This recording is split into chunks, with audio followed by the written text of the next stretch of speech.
Sebenarnya dari keluarga tidak membolehkan ya, karena dulu saat saya masih sekolah pernah ada tragedi kecelakaan dan itu membuat keluarga saya sedikit ragu dan khawatir ke depannya bagaimana saat saya berkendara. Nama saya Bayu Hardiuda, usia saya 20 tahun dan pekerjaan saya saat ini adalah ojek online.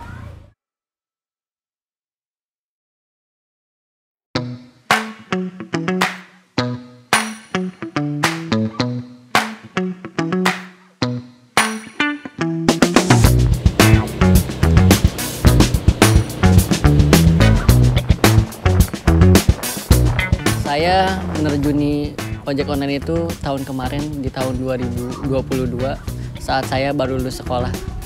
Yang membuat saya tertarik adalah karena kerjaannya yang fleksibel dan tentunya ada sebuah alasan yang membuat saya harus tertarik dengan ojek online ini, yaitu karena sulitnya mencari lapangan pekerjaan. Tantangan saya saat menjadi driver ya tentunya pas pertama kali saya jadi ojek online. Kenapa? Waktu itu kan saya belum punya pengalaman ya untuk cara menggunakan aplikasinya, walaupun memang ada tips and trick tapi kan kita nggak tahu gimana cara menggunakan aplikasinya. Di situ juga yang bikin membuat saya jadi tantangan itu karena pertama kali bawa customer gitu, itu agak takut gimana gitu. Dengan pengalaman saya pernah kecelakaan, saya agak takut di situ, ngeri mengalaminya lagi. Nah itu menjadi tantangan terbesar pertama kali saya ngojol gitu.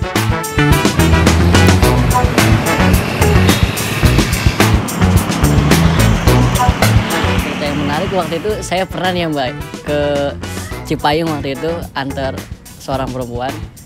Udah saya antar sampai sana ternyata salah titik. Salah titik saya antar lagi, ternyata titiknya itu ke daerah Cilangkap Mbak. Pas ke daerah Cilangkap salah lagi. Dan yang benar ternyata ke Lubang Buaya karena emang perempuan ini tuh belum pernah ke situ juga, itu selokan dari temennya.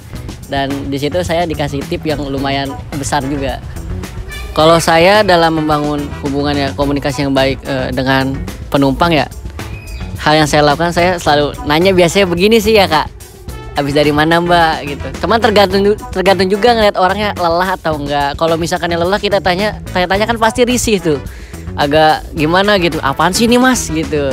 Makanya saya lihat-lihat dulu orangnya enak diajak ngomong atau enggak gitu. Cara saya melihat orang itu diajak ngomong enak atau enggak ya kita lihat dari pertama kali saya datang gitu. Udah wah dari mana Mas, welcome apa enggak nih. Nah selanjutnya ya saya tanya-tanya. Biasanya sih kalau saya selalu menceritakan tentang hobi saya gitu. Hobi saya terus selanjutnya ya tergantung ngalir aja gitu. Ngalir aja, kadang si penumpangnya itu yang cerita, saya yang ngedengerin. Macam-macam sih kalau kayak gitu masih Kak.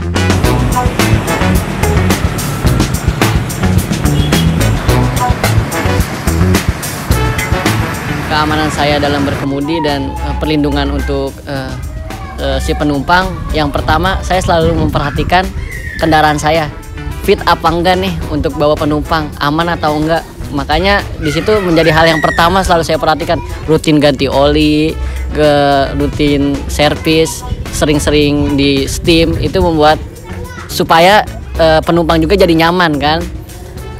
Dulu saya pernah nih dapat orderan fiktif, itu lumayan besar, budgetnya sekitar 150.000 kan. Nah itu sekitar jam 8 malam saya ambil ke Pizza Hut kan. Nah udah diantar ke daerah Citra Grand waktu itu. Udah sampai Citra Grand, dikasih titiknya ternyata rumah kosong. Nah di situ yang membuat saya agak kesulitan memang dalam dunia ojek online ini, yang membuat saya ragu dan di situ takut ke depannya kayak terjadi kayak gini lagi gitu.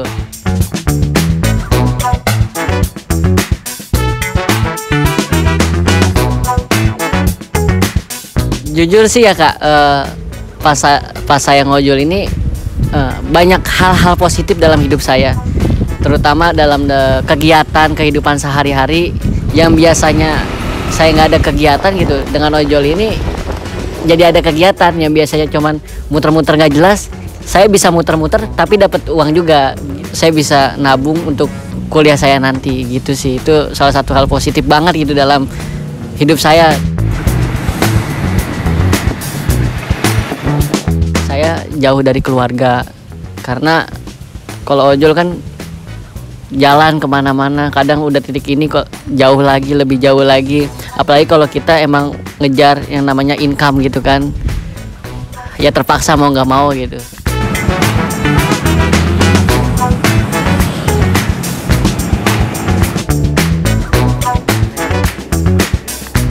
Saran saya untuk penumpang-penumpang nih yang mau naik ojol, udah nggak usah takut lagi selama kita memastikan plat nomor, terus orangnya itu pasti aman insya Allah dan terjamin.